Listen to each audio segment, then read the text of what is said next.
Captain Picard. Priority 1 message from Starfleet coming in on secured channel.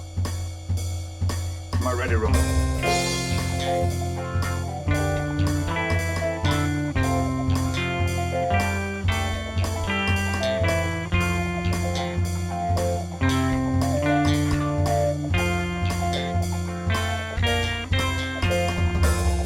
And welcome to the Readier Room, the only Star Trek The Next Generation rewatch podcast with on-set stories by those who were there at the time. My name is Mitchell Mells, Chief Consultant of Services at Paramount Studios. With me is my life partner, Brandon Hobbs, former Head of Resources Management. Brandon, today, this fine day, how are we? Wonderful as always, Mitch. We're coming off the heels of April Fool's Day. I hope you enjoyed the little surprise. Yeah, it's for you. Enjoy is certainly a verb we can use for that. It was a lot of time cleaning up my car, which I did not enjoy so much, but it was worth the laughter, I suppose. It was funny. Yeah. It was funny. So I should have known better than to, underestimate your pranking prowess after all these years. Well, maybe next year you can get me back for it. I'll try. But it takes a lot to overcome a master prankster, so I'm going to have to begin planning now. Other than that, it's been a great week. And I'm really just ready to talk Trek, as it were. Yes. It's my favorite part of the week. I'm always busting down your door. Let's do the podcast. Let's record. Just can't wait to do it. I know. No, I'm thinking about it all week. Right. It's TGIT. Thank God it's Trek time. Right? Yeah. Yeah, well, for sure. Before we can talk Trek proper, though, we, as always, have a question of the week from our loyal, adoring, and very insightful audience.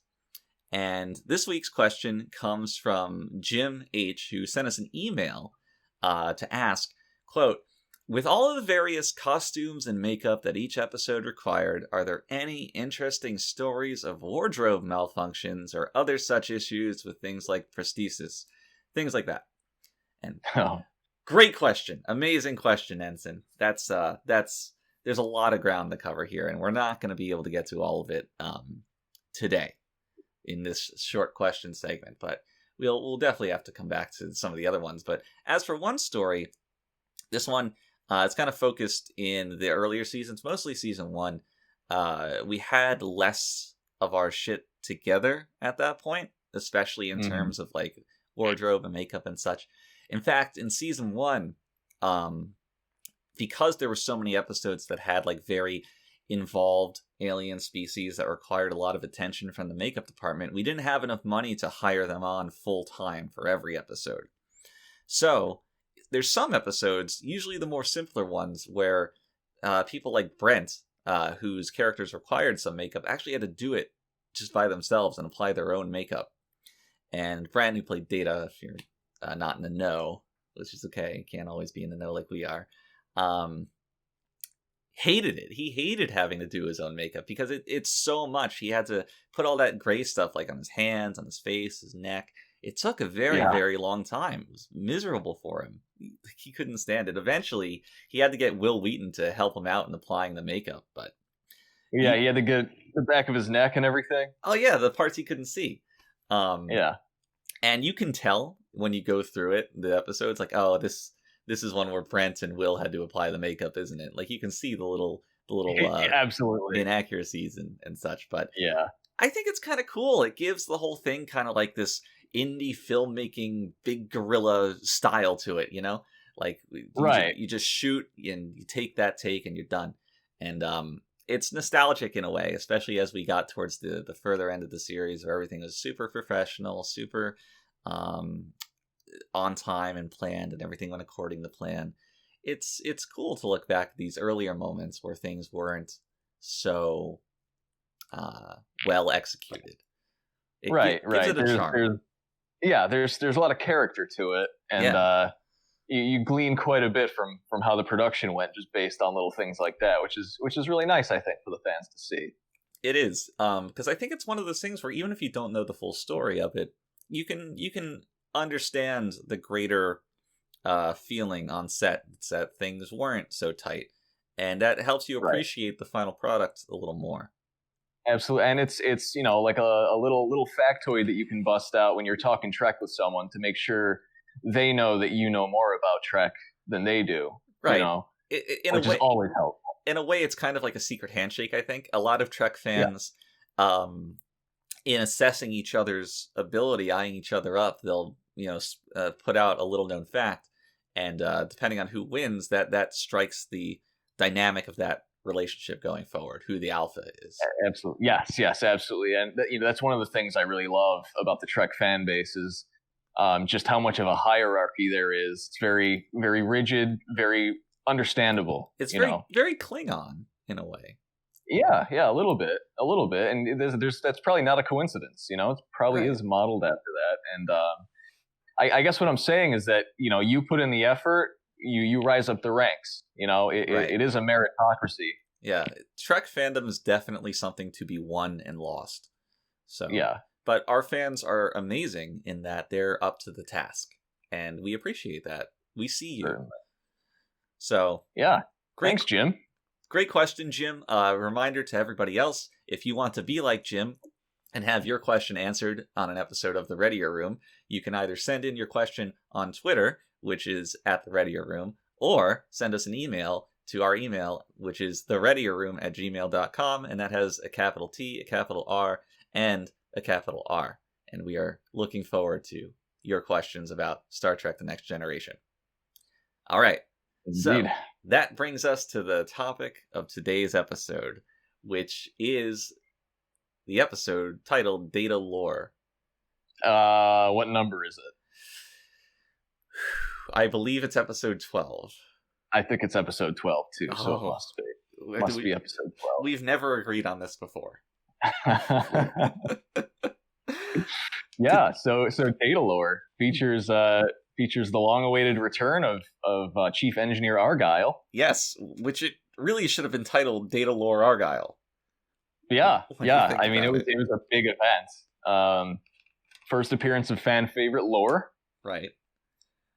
Very interesting episode. I think it's in the running for worst title of a Star Trek episode. Absolutely. It's just the names of two characters. It doesn't even make sense. There's no such thing as like a Datalore that this is a pun or yeah, it's kind of horrific. I agree with that. Very odd. You'll notice Troy is absent from this episode. Yeah, it's certainly a high watermark for the series. And at the time, Marina was very concerned that she was going to be losing her job with how many episodes she was just not in. Well, it didn't help that we tended to throw parties on the set when we were producing those episodes. Yeah, which was complete coincidence, mind you. Yeah. But before we get into the actual script as it was written, the episode as it was shown, I did want to touch on what the script originally was, which a few of our fans might know this, that originally Lore was going to be not Data's twin, but just a female android. It was going to be a relationship plot, right? Right. And it was actually Brent himself that ran counter to this idea, and he wanted it to be about Data and his evil doppelganger. Mm-hmm. Brent was very, very involved with basically all aspects of this episode. He kind of wanted to make it his baby. Well, it kind of makes sense, right? Given the focus on his character.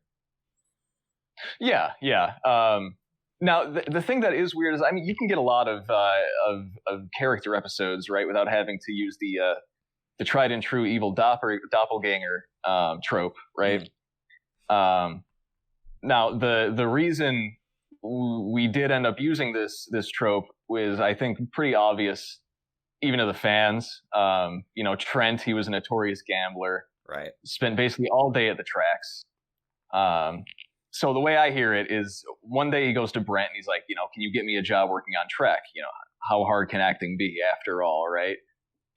Which is a fair point because Denise was still part of the cast at the time. I mean, you look at her, it's like, yeah, Yeah, They can't really argue that. if you had watched the show, I couldn't blame anybody for thinking, okay, these standards are pretty low, so Right. I could do it too.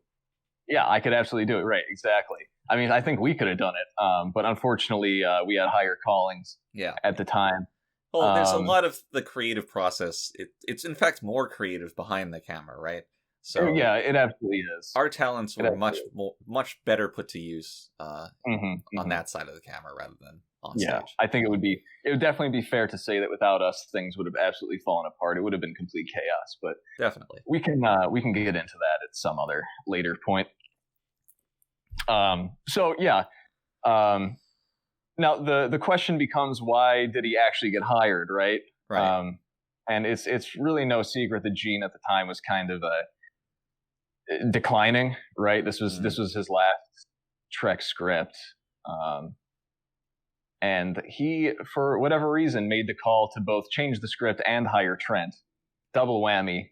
Not sure what his reasoning was, but that's where we ended up. And Rob Bowman, the director, he was basically forced to work overtime on getting Trent ready for camera. It was not an easy task. I mean, he did pretty well. Yeah, he did. For what it was, he did a great job. I mean, you can see it in the finished episode. I mean, Trent does a pretty good job. The only thing that you couldn't train him out of was that twitch he'd have whenever he'd have to do like any kind of public speaking. Right. Which was, worked into the episode, obviously. I think that was an effect of the heavy drinking. Oh, yeah, absolutely. Absolutely. I could totally see that. Yeah. But it's not. It's a very inspired merger of real life and art to take something like that and not only work it into your script but make it almost a key plot point. Yeah, it was one of the pivotal things that distinguished Lore from Data in the episode. So really resourceful stuff. So this episode was, I think, the first really small scale character episode. I have to think. I want to say yes. It's funny because the Riker Q episode is a character episode, but you cannot in any good faith call that small scale. Yeah. And I think this is where Trek shines the most, and I think that's why we tend to like Riker episodes later on, is because they feel very claustrophobic a lot of the time. I mean that in the best way possible. Right. Intimate maybe is a better way to put it. Yeah, very intimate. That's right. That's a much better way to put it. So overall, I like the concept. I suppose. I'm sure you'll agree, and I'm sure we'll expand on this, that as the episode goes on, the execution's pretty horrible. Yeah. Definitely. It really couldn't have been much worse. If you just give me the elevator pitch, Data has an evil twin brother. It's like, yeah, sure. I could see something happening here. Of course it gets floundered, but the thing that gets me about the show or the episode is that even if what is there was executed well and it was like mildly interesting because of it, the show, it doesn't have any kind of moral or ethical or even slightly deep take on what's happening. And nor is there anything psychological, which is kind of what you would want for a character episode. Instead, it's just saving the day from the bad guy, and his relation to the characters doesn't actually impact much of anything. And I don't know, part of that is symptomatic of Data being an android.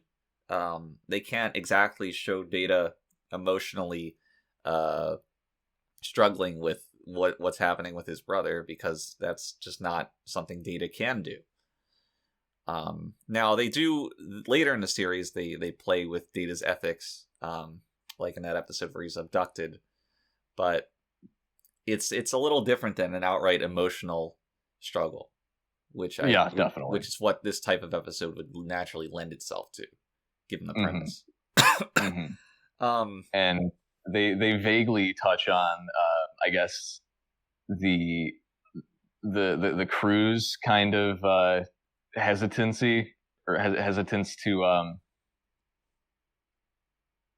what's the word I'm looking for here? I mean, they struggle with the idea that there's two Datas.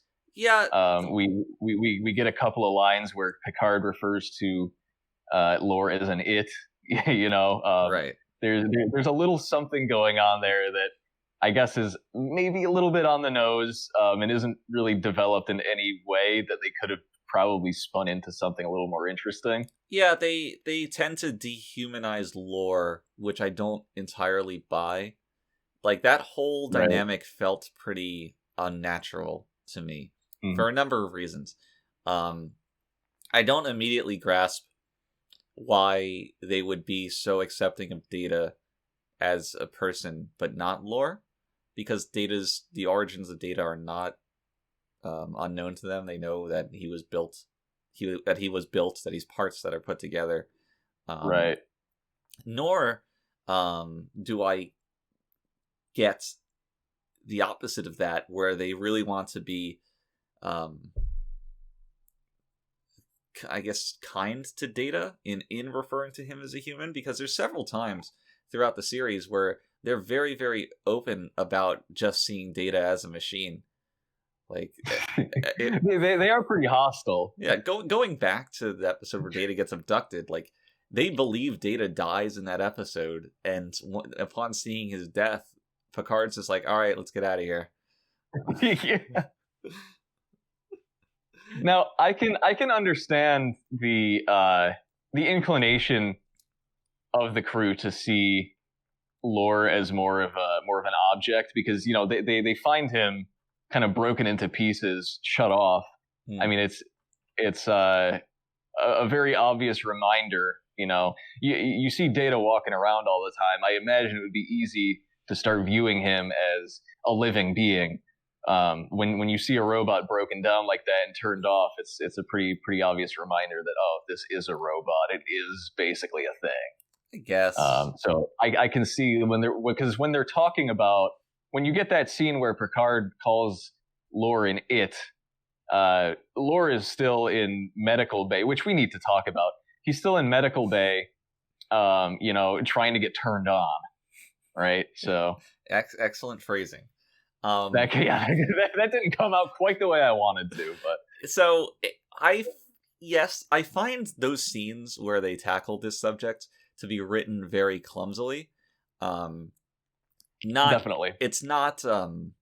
It never feels natural. Like, even when Picard calls Lore an it's a sentence that's constructed to really emphasize that pronoun. And yeah. That doesn't flow. The scene where Geordi, Riker, and Picard are talking to Data, and Riker and Geordi are struggling to refer to Lore as a human.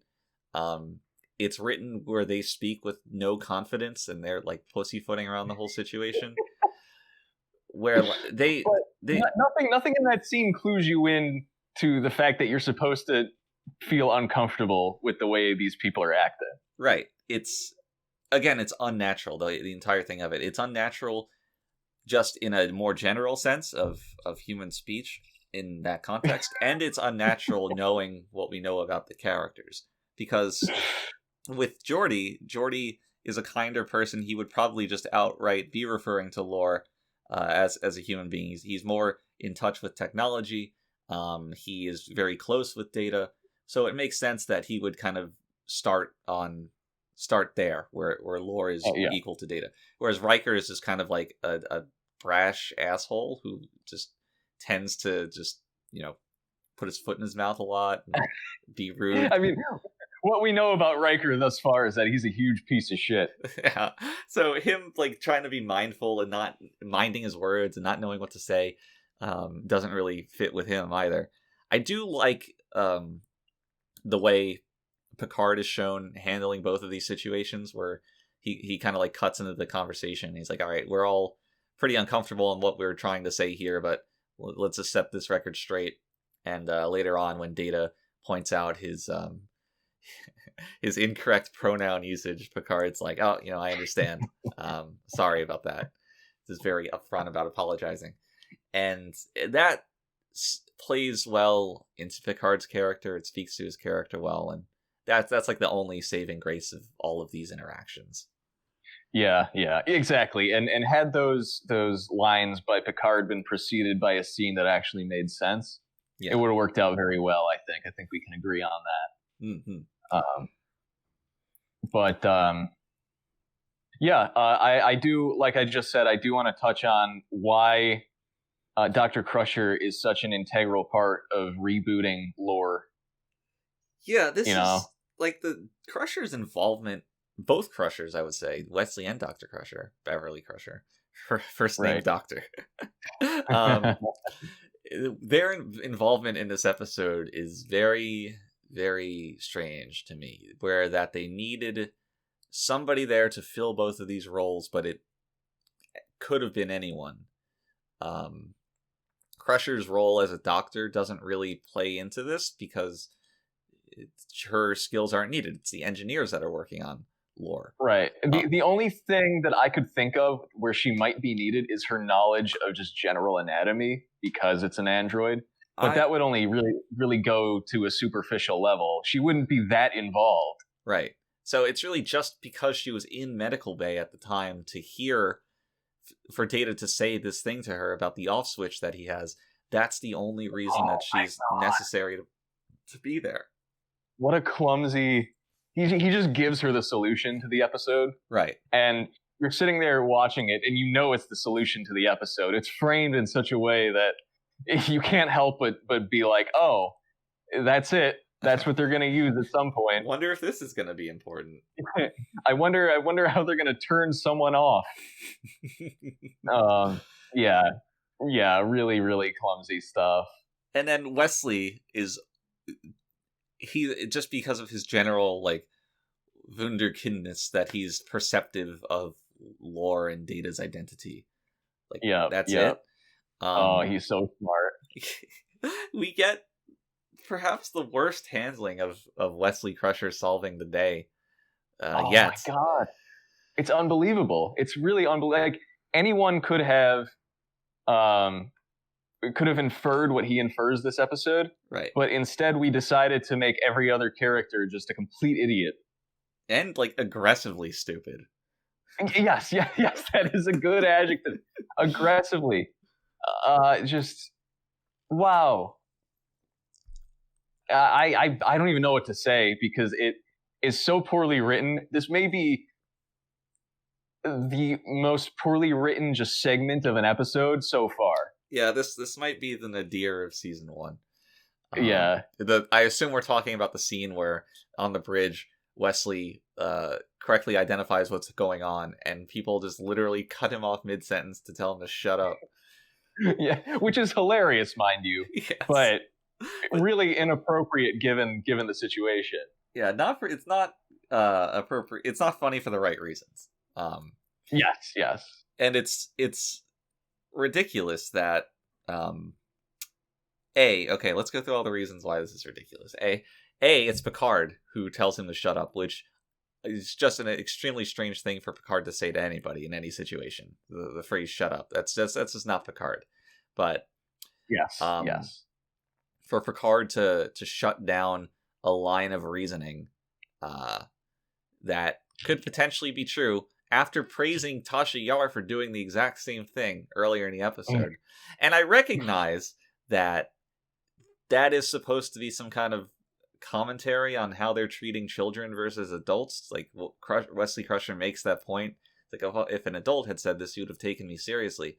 But again, this is the problem we always have with Wesley scenes. Given his history, the fact that he's promoted to an acting ensign at his young age, there's absolutely no reason for people to not take him seriously. It just doesn't. It doesn't make sense in a way that reflects very poorly on the characters that we're supposed to be respecting. And yeah, so that's dumb. Next, Wesley Crusher's mother tells him to shut up for another just completely unprovoked, ridiculous reason. There's one more thing. What am I missing about this scene? That's also ridiculous. Oh, Wesley Crusher just allows them to shut him up, and he never goes on to explain what his point is. That he starts it, they tell him to shut up, and then he does. And then he's like, well, I'm going to go to my room. And like, you fine, you go to your room. Yeah, meanwhile, the entire ship is in danger. Yeah. He's going to his room. Fine, I guess we'll all fucking die. See if I care. Which I guess is pretty on point for a teenager. Right. I was gonna say that's a pretty good response. If they had written that a little bit differently, I would have been on board with that. Yeah. Not really much else to expand upon there because it's just plain as day how dumb it is. Terrible scene. Another dumb thing in the episode is this crystal entity that Lore is in contact with. Like, I guess they needed some kind of larger antagonist to up the stakes or something. But I mean, okay, go ahead.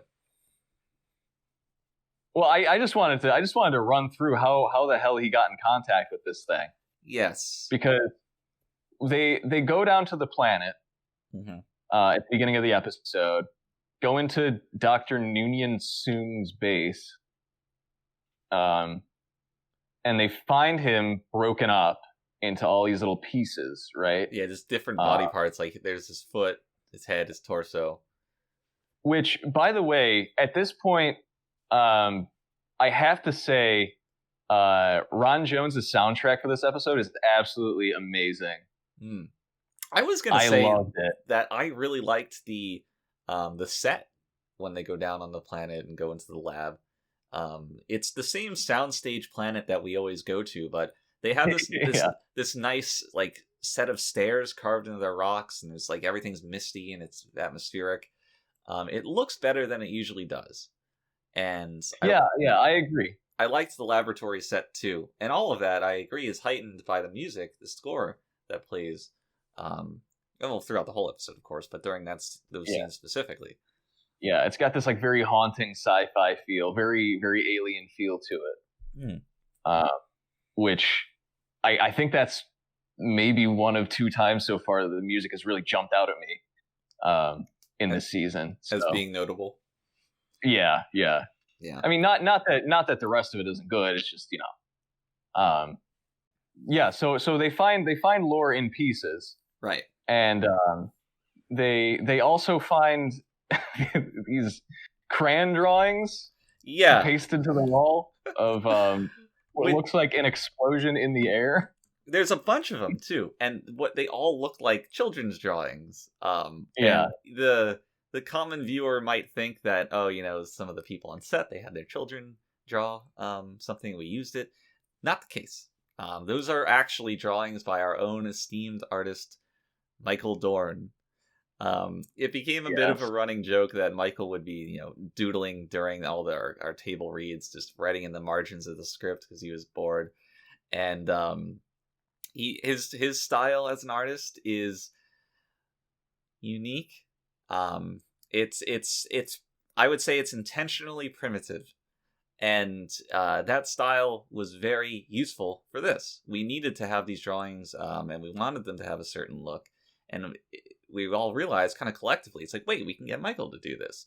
And he could do it right there on the set, bang it out. It took him a little longer than we thought it would. He was very, very precise with the result he wanted to achieve. So a lot of times he would get halfway through it, crumple up the paper, throw it away in frustration, and start again. He was very dedicated. Yeah, we went through like 3-4 boxes of crayons. Yeah. He wanted it just so. Yeah, but we see the final results on camera, and I for one am glad that we spent all that time getting it just right. Right. All those crayons. Yeah, absolutely. We kept having to send interns out, like, "Oh, go get another box. Go get another box." Right. Yeah. It was a real treat to see him toiling away at this at his desk, watching the creative process in action. and the end result, it was really just magical to see up on that wall. It was cool because we kind of see a little bit of Worf in Michael Dorn, because while he's getting like creating and being the creative force that he is, he gets a little bit of that Worf aggression, you know. Picture like all those depictions of Beethoven getting angry and like tipping over piano shit. Yes, yeah. That's exactly how Michael Dorn works in his creative pursuits. So just a very natural fit, and that's probably why he was chosen to play Worf for that. Yeah. Lots of raw emotion. Yeah, coming that's a good way through. of putting it. But those round out that set, which is like this laboratory set. It's got some laser things going on. It's got those pictures. It's got lore hanging around the back. Right. But they depict this disaster, cataclysmic event in those drawings. Right. Right. Is ultimately the I guess the secondary antagonist of the episode. Yeah, if you can call it an antagonist. Yeah. Now, talking about the crude drawings, I'm remembering what the plot was, and that's that he was deactivated. Wait, now I'm confused again. So Lore, when all the villagers were alive, had made contact with this crystal entity from nowhere, and did the crystal entity kill everyone while he was deactivated? It must, because otherwise who would deactivate him and take him apart? Right. He was deactivated because the villagers didn't like him or something. Yeah, because he says they were jealous of him, but it's really more of just he's kind of gross. Yeah, kind of slimy. Yeah. So I think the timeline of events is that Lore is made.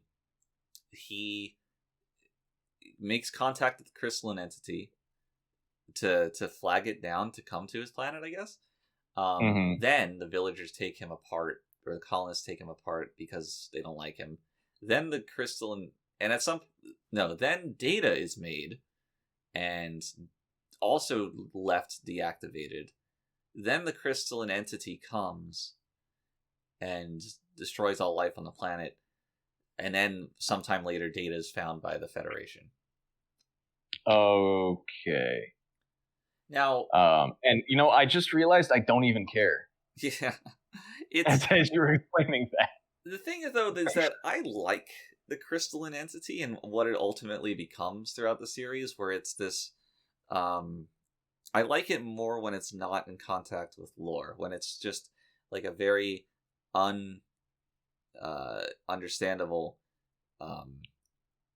mysterious life form that is so alien to every other form of life that the Federation regularly encounters, and they have no way of communicating with it or again understanding it. That's a lot cooler than just it being bossed around by Lore, who right. Lore's kind of just the emissary of it or something, or that's just kind of lame. And he's like, Lore's talking to it in English. Like, what? Yeah, you would think they would, I don't know, like communicate telepathically, or they eventually something a little more advanced. They start to communicate with it in later appearances with like vibrations of certain frequencies, which makes sense. Absolutely makes sense. Yeah. That's a lot smarter than like crystalline entity. I'm calling myself Data now. Listen to me. Yeah, and I actually forgot that the crystal thing shows up later in the series, so that'll be fun to experience again, I guess. Man, wait, should I remind you that Lore also shows up again in the series? Well, I knew that. It's hard to forget that.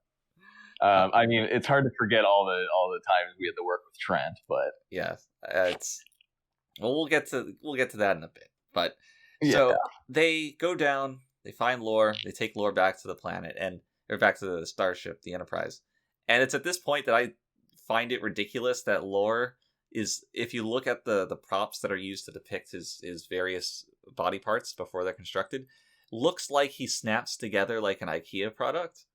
Like, it's just a bunch of holes that plug into each other. It can't be that hard. Right. It's like, oh, the foot, where does this go? Ooh. They could have put them together back on the planet's surface. Right. Had him walking and talking. Right. Yeah. But instead they take hours and hours to get him running again, I guess. Right, and they have to involve Dr. Crusher and Chief Engineer Argyle. Yeah, Argyle makes sense. Yeah. Although, if you're an engineer on a starship for a starship, I don't really think you're going to be a robotics expert at the same time. Android but expert? Who am I?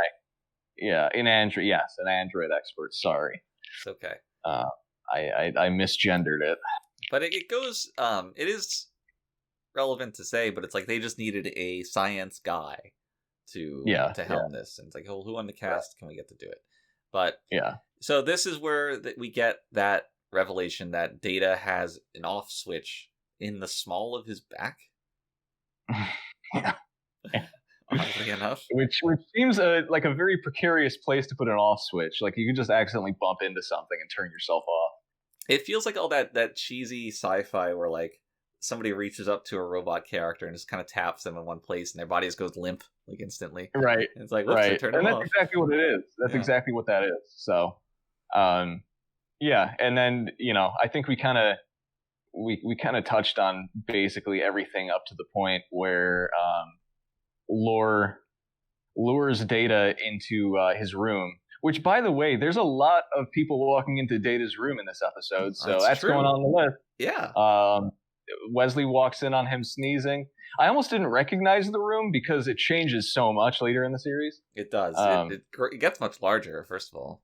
Colors it gets larger. Brighter. It looks more like an actual room that someone would occupy and live in. I do like the idea that Data's room is like the broom closet. Yeah. It is kind of funny, but as the series goes on, I can see why they wanted to change it, considering he becomes quite a bit more human, you might say. He gets a pet cat. And yeah, he has to like actually interact with humans in meaningful ways. So, good choice to change that. But you get Wesley in his room, you get Lore in his room. Lots of fun stuff. The interaction when Lore is in his room for the first time. Did you want to talk about that? Yeah, they have this kind of conversation that is strange in and of itself. It's a lot of them talking about how Lore is deceiving the crew. They're like, Lore, you know more than you put on, than that you let them know. And Lore's just like, yeah, I did. But the thing is that at the end of it, Data leaves and Lore starts browsing the ship's computer in Data's room. And the score kicks into like a very sinister thing, despite Lore not having done anything outright evil at that point, nor being depicted as doing anything outright evil at this point. Using a computer is not an inherently evil act. Right. So you listen to the score and you're like, well, I guess things are going south or something. Yeah, it does kind of give away the fact that Lore is evil a little prematurely, doesn't it? Right. And I don't know if you don't have that and there's no meta tonal indicators of Lore's alignment, how it feels when he does his heel turn later in the episode. But that's really a problem with the script, right? You need to... I can't imagine it was necessary. So what is the first evil thing Lore does? Is that when he spikes Data's drink? He spikes Data's drink, yeah. Yeah. Yeah. Which was an interesting idea. It was. It was better than the first idea that we had for this. Initially, Data was just going... So Data has to get incapacitated, right?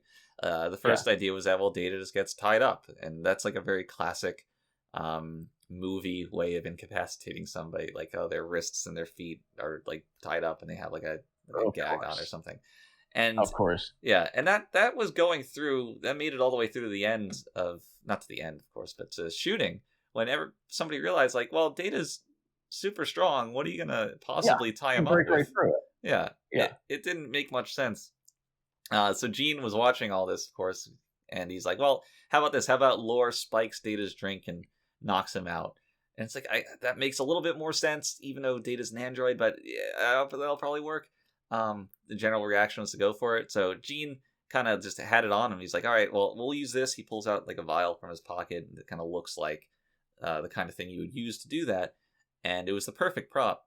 So Gene just like it was maybe a couple of minutes just from having the idea to getting it ready for shooting. Oh, yeah. It just really saved the day. Yeah. I mean, thank God he had that. Right. Seriously. So Lore spikes Data's drink, and they throw in like a line about him going to sickbay to grab something. Like Data says that's given our composition, what he's grabbing is like a human being grabbing an ointment or medicine. Which still doesn't really make sense as to why it would knock Data out, but okay. That it really doesn't make any sense. You're right, but I can hand wave that a little easily because right. they tried to establish it and set it up. And I like the way that Lore tricks Data, where he's like, "Oh, this ancient human custom of drinking champagne," and it's like, yeah, Data would be interested in participating in some kind of human ritual of sort. So then Data gets knocked out, and then the big face-off switcheroo. Lore takes Data's uniform and becomes him. Yeah, which, interesting to note, Lore has to fix his face twitch, right, to convince the crew, because Wesley comes in and notices it. So going forward in this episode, both roles are actually played by Brent. Because Trent's face twitch, as we had just discussed, was actually was real. Yeah. So yeah, just a little interesting note there. But yeah, so they do their switcheroo, and then enter Wesley Crusher. Wesley Crusher comes in the room, exactly. and he's like, "Oh, why is Data on the floor?" Or I'm sorry, why is Lore on the floor? Because he switched their clothes. And Lore, acting as Data, says, "Oh, Lore, he got really aggressive, so I had to turn him off." And Wesley's like, "Oh, well, I'm glad that you told me that, because I might have thought that you were Lore and posing as Data." And Lore's like, "Man, wouldn't that be weird?" And then Wesley leaves.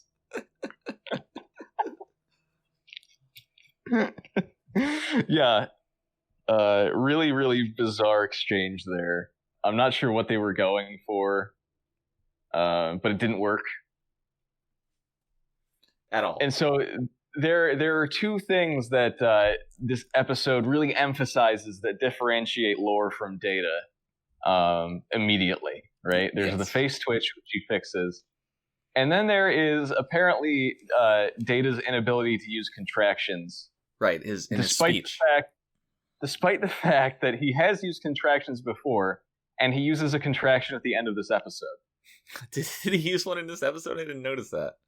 At the very end, he says, "I'm fine." I like to think that that's a hint that maybe it's actually Lore somehow. Right. Well, that's what it leads you to think. Right.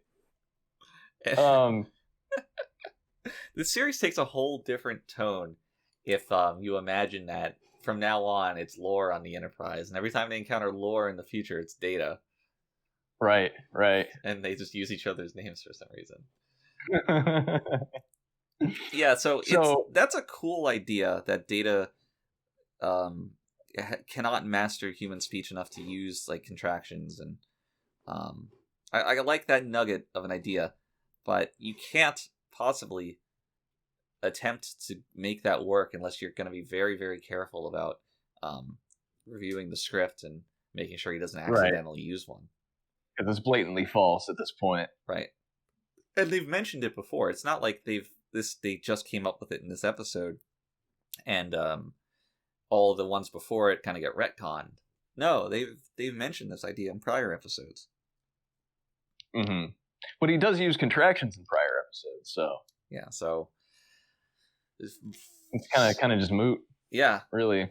I wonder how it is going forward, because they mentioned it before, but this episode is where it has the most spotlight put onto it as an idea. Mm-hmm. So if they were to fuck it up from here on, now it's really a well, big I mistake. guess we'll just have to pay attention. Yeah, I can't wait which I'm to sure we will. review every single one of Data's lines to see how they're pronounced.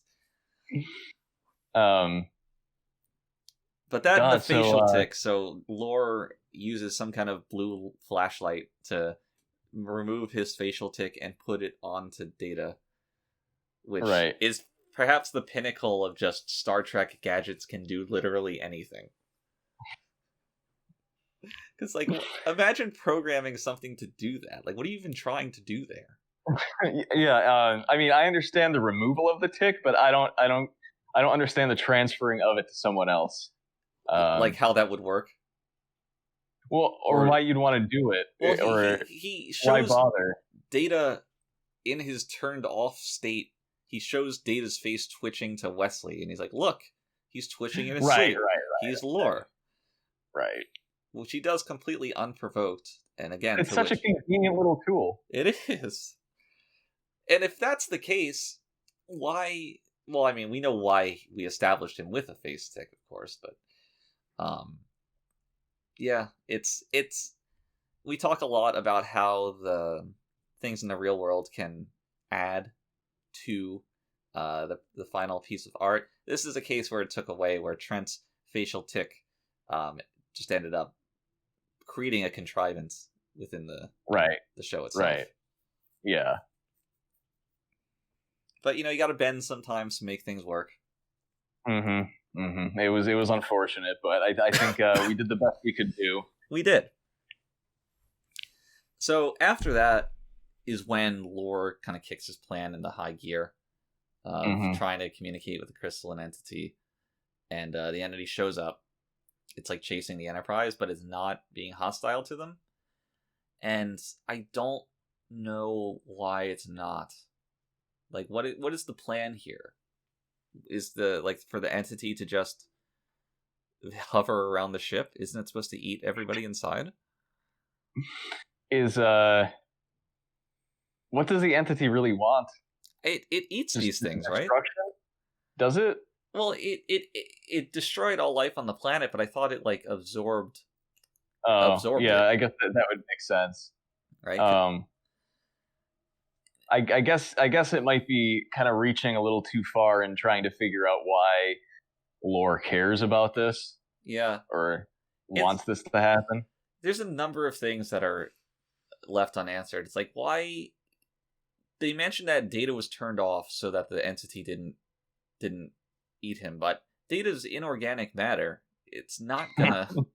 he's not living. He doesn't have life. It's not gonna absorb him anyway. Just like it didn't absorb the relics. Yeah. And then I assume the reason the entity doesn't eat the ship immediately is so Lore can get off of it, because he's trying to put something into a transporter, which I thought was himself. I don't know what his plan was at that stage, or why he makes it a point to communicate to the entity and tell him that the humans are dangerous. Right. What was his end game? Right. I really don't know. And the lead up to it is to the conclusion of the episode is just it's bizarre. It is. There's a fight inside of a garage. People just throwing balloons at each other. Balloons. Whatever they are. Those barrels. Well, I mean, they were filled with helium. Right. To be fair. They were barrels, but they were filled with helium because, how else would Brent have thrown them around? Yeah. Which was another great idea from our prop master. He was really hitting home runs over the past few episodes here. But the unfortunate thing is Brent was a little bit rough with the way he was throwing these things around. Right. Did I say Brent? Was it? It was Trent. See, this is what the episode's really about. It's so easy to get these guys mixed up. A true doppelganger situation. So it was Trent playing Data because he had the facial tick. So it was Trent throwing the barrels around. They always have these stories where like Nicolas Cage is wearing John Travolta's face and you have to keep straight which character is which. But once you have like an actor switch beyond that too, it's hard to keep straight. Beyond confusing. So these things are filled with helium, right? And Trent is just wailing on them, just being very, very, very careless with them. So he throws one of them, and one of them just kind of bursts off camera. And we had a little bit of a scare. I'm sure you remember. We all woke up a few hours later on the floor. Yeah. Trent was just missing. Brent was screaming about, quote, that fucking degenerate, no good, whatever. It's a string of we never ever did get our wallets back, did we? No, and luckily anything retakes that we needed with Trent, Brent could fill in for. Right. Yeah. So it kind of we'd gotten the bulk of filming done because we actually did shoot this episode in almost chronological order, thankfully. Right. Which sometimes you want to do, sometimes it's troublesome, but this time it worked out. Yeah. Really, really lucky there, and lucky that Trent got out, to do more episodes later on. So it took some smoothing over for sure, mostly on the part of Brent to repair that bridge that Trent had more or less burned. But obviously he comes back. And, especially because later on, Gene's not there to kind of make these random decisions last minute. We had people actually vetting new staff. So certainly a good safety protocol to have. Led to fewer stories, but it was appreciated. Fewer headaches as well. Definitely. Speaking of a headache, I kind of can't get over trying to decipher Lore's plan in this episode. It's so it doesn't make any goddamn sense to me. No, it doesn't. So after the barrel fight, he runs into the transporter and... No, he's thrown into the transporter. He's thrown into the transporter. Right. He runs at Data, who like flips him over into the transporter, and he shouts, "Wesley, now!" And then Wesley transports him. But he would have had to go somewhere at some point anyway, right? He's gonna kill the crew. What is he? Yeah, like that's the thing though. If the entity, if they mentioned Data being in danger of the entity eating him, so that means Lore is also in danger, which means Lore would have to leave, which I assume is why Lore was setting up the transporter in the first place, because that's what he was doing in that room before they confronted him. Yeah. But where would he transport to? How is he going to signal the entity? Like, why was the entity holding back if it seems to be like a this primal force that we can't communicate with? Why would it care about Lore? Yeah, why would it care about Lore? Yeah. That thing eats by the planet, and I'm supposed to believe it cares about the fucking Enterprise? Right. You would think it would have like just moved on after getting bored of waiting around for Lore to do whatever he was supposed to do. Kind of ridiculous. Yeah. I don't know what else there is to say about that. It just doesn't make sense. But upon the conclusion, when they triumph over Lore, the rest of the crew comes in the room it's like a cargo bay, and they're like, "Wow, what happened? Oh, Lore, that was Lore the whole time? Lore was evil?" Like, well, I guess that sucks, but I'm definitely not going to apologize to Wesley, because why would I? Not even an apology. Which is just bizarre. It's so out of character. Yeah, both, like, maybe I can believe Riker wouldn't, but Picard and Riker both pass up apologizing to Wesley. Yeah. And Wesley also doesn't even seem to care. He's like, all right, I don't need people to know I was right. I don't need any kind of apology at all. Who cares? Yeah, he's totally okay with it. Just And really out of character stuff this episode. the episode really tumbles to its conclusion. Like, you have this confrontation between Datalore, and then that finishes, and maybe 30 seconds, 45 seconds later, the episode's over. Yeah. Or at least it feels like it. Yeah, Hmm? and the last like 10 minutes felt like that. Yeah, I mean, I'm not going to say that I enjoyed most of the episode, because I really found this episode to be quite boring overall. Once you recognize what they're doing with its premise, there's nothing left. Yeah, it's very, very by the book. Right. And it's not a good book. No, it's not the good book. And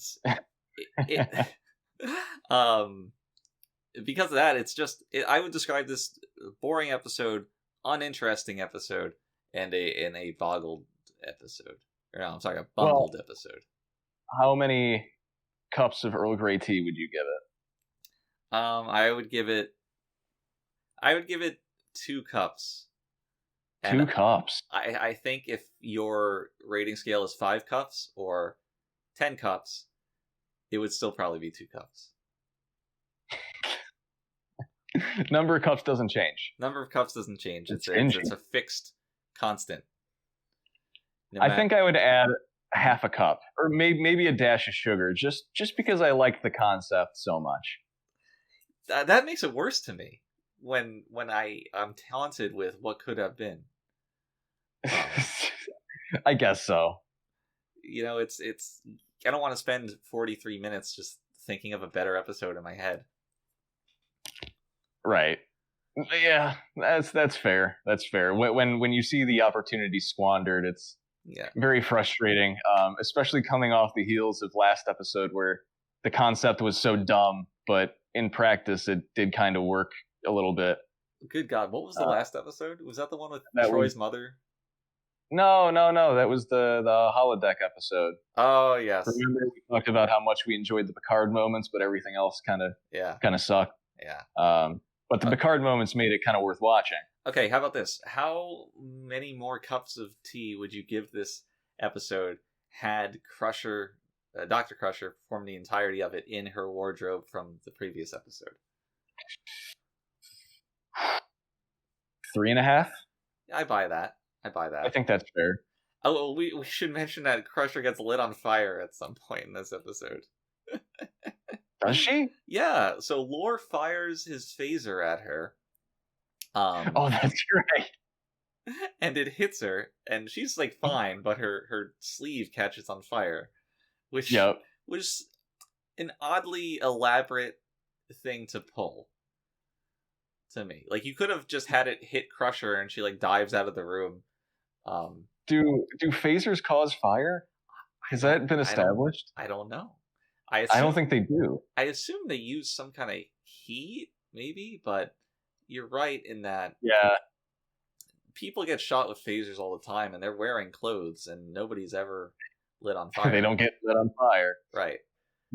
Just a very small moment, but a very vexing choice of effect to use, I think. Yeah. We also, another great moment in Wesley history that we passed over, which that we're quite fond of here, is when Lore calls Wesley a man-child. Troublesome little man-child. Which he could still do to this day if there were a reunion episode. That's true. Funnily enough. I mean, we've all wanted to call Will Wheaton that at one point or another. Yeah, that quote is near and dear to our hearts for sure. Yeah, but this is Wesley continues to be the backbone of the series when for some reason. Yeah. Yep. I think we're almost there. I don't find him annoying, but I do find him detracting. It's not the character that's annoying. It's his placement in the script. Yes. That's annoying. Yeah, it's just annoying when Wesley's always the one to solve things, and I don't particularly care about the drama of people not listening to Wesley when they should. So Right. going back to that well over and over and over and over. Yeah, that is a pretty constant like sub conflict. Right. Wesley's figured something out and no one's listening to him. And there's never any progress or development in it. No. At one point, like, how cool would it be if Wesley raises that point on the bridge and Picard, like, he starts to talk and he's like, wait a second. Wesley's been right 100% of the time before. Let's think about this. Right, just a little bit of continuity, please. Right. And that would justify it. That would justify it entirely. Yeah. Do you have any closing thoughts on Datalore? Well, I suppose while we're talking about doppelgangers, okay, we should bring up Data's stand-in this episode. Oh yeah, because some of the shots. That guy? Yeah. I don't remember his name, but Brent hated the guy. Just he comically hated the guy. I guess the stand-in himself, he was a fan before he was hired, and he kind of fancied himself a real actor, first time on the set of anything. He wanted to get it right. Yeah. Oh yeah, he did. You could say he was a method actor, really, because he'd spend all day on set walking around with his arms cocked at 90 degrees, responding to directions with like beeps and boops. Right. I kept trying to tell him specifically that Data was an android, not a robot. But right. He would have none of it. He kept telling me does not compute. That's right. Oh man, and it got to the point though where like it was pretty convincing, just because we were seeing it all the time, and by the end, I think Brent was just scared of losing his job. I would be too. I mean, it was a fresh take on the character, which by that point, I think most people were thinking had gotten a little stale with the same not understanding colloquialisms bit. Absolutely. Yeah. So we'd much rather hear him say "does not compute." Exactly. Very inspired take by that guy. I don't know where he went from there, but I hope he went on to do great things because I know. Yeah, we'll have to get in touch with him sometime. Maybe get him on the show. Yeah. Oh, absolutely. That would be great. If you're listening, I'd love to hear his take. Yeah, I imagine he is. I mean, most of the people that we worked with are very, very into this podcast. Oh, definitely. A lot of requests to get on the show that we'll be bringing you guys out there. In soon. Yeah, with the logistics of the virus and all that stuff, it's been tough, but looking forward to getting some people in the studio soon. Sure. Can't wait. Yeah, so that's gonna be Datalore. That's it for Datalore. Pretty bad episode. So let's move on to my trivia question for you. I'm in. I'm 0 for like 7 now, 0 for 6, something absurd. Yeah. You've gotten pretty much every question wrong, but I think you can get this one. All right, please. So, Lore's costume was sold off. Lore's costume from the episode Brothers was sold off for $2,155. Okay. Lore's costume from Descent was sold off for $2,025. So 2,155, 2,025. Okay. How much was Lore's costume from this episode sold for? All right, we need to play by Price is Right rules, which is to say, I can get this right within a range, and I want to say I'm correct if I get it within $100 without going over. Within $100 without going over, sure. Okay. That's pretty generous for me, really. Really? $100? If you get it right within $100? Yeah, that seems like a pretty small range. How about $50? Well, no. I'm saying that I have a chance of bamboozling you if the range is $100. I see. Well, I have faith in myself. I've watched a lot of Price is Right. I have experienced a lot of Star Trek, especially fans. I know what they're willing to pay. And if you hit you hit me with a question, and the answer is, oh, it was actually never sold, I'm gonna lose my fucking mind. It's not going to be that. I do want to draw your attention to the fact that Lore's costume in this episode is basically just a cheap jumpsuit, right? Right, it's like a brown tunic. Yeah. I want you to think about the costumes from the other episodes and how much more intricate they were. I can see his costume from Descent in my head. It's like that black thing that looks like a Borg outfit. Yes. Now, I always end up next leveling myself trying to answer these questions. Like I explain my reasoning, why it should be this way, why it would not be this obvious thing, and then I lose. But right, I would think that the simpler costume would fetch a lower price. However, the fact that you're asking me this question at all kind of makes me want to think that it's more expensive, and the fact that it's Lore's first appearance also makes me think that it would be more expensive. So I'm gonna say a flat $2,500. $2,500. Yeah, final answer. Yeah, it was sold for $1,200. Damn it! Once again, your reasoning fails you. Once again, you thought too hard. Am I just an idiot? You know, I ask you simple questions that have matter-of-fact answers. And I somehow managed to screw them up. Yes, it sold for $1,200. Someone bought Laura's tacky jumpsuit for $1,200. Thank you to that fan. I'm sure the proceeds went to charity or something. They're just a very dedicated cosplayer. I guess so, and no one's going to recognize them. I would love somebody to cosplay Lore with the outfit and the makeup and the hair, right? And the eye contacts, and somebody goes up, it's like, "Oh, that's a great Data cosplay," and they're like, "No, it's Lore." Yes, I would love to see that. Can't you see the costume, the clothes? That's you know, I can feel the frustration of interacting with Trek fans that really don't know their shit. Yeah. You know? As we mentioned, those would be low. They would be low on the hierarchy. Those Trek fans. Yeah, certainly. Probably Comic-Con goers. Yeah, fans of the new Star Trek films. Yeah, the JJ films. Yeah. Yeah, the JJ definitely. Yep. But not our TNG fans. You guys were. No. We're gonna be bringing you the hottest, most exclusive knowledge every week. So be sure to join us next time when we hit you with some more rare gems and exclusive finds. But until then, everybody, please stay ready. The troublesome little man-child.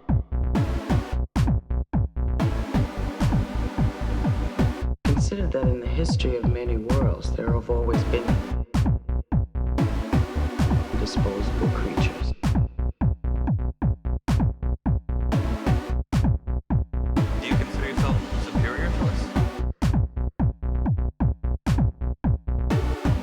Told him to mind his own damn business.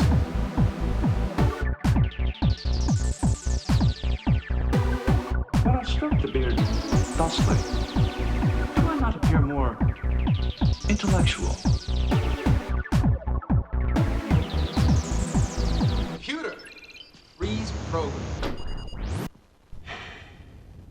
It's not a promising beginning.